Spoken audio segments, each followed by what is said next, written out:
Давай на посадку идем.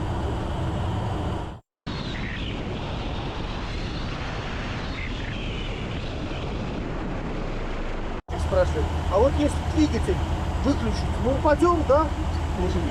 И я говорю, давайте попробуем выключить и узнаем.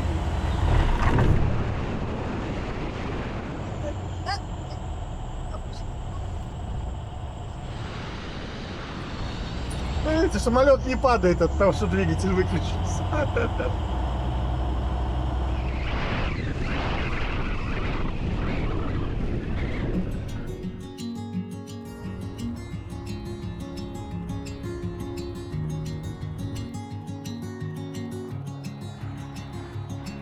У меня боязнь высоты, потому что с 25-го этажа жилого дома я смотрела вниз, и мне было очень страшно.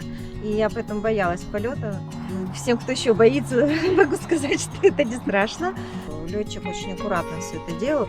А так, конечно, была масса впечатлений. Мы в облако влетали, и радуга у нас светила с одной стороны, дождь с другой стороны там стеной стоял. Как-то нам очень повезло. Ну, конечно, очень красиво. То есть я даже не знаю, с чем это сравнить. На большом лайнере ты вообще ничего не видишь в общем и целом.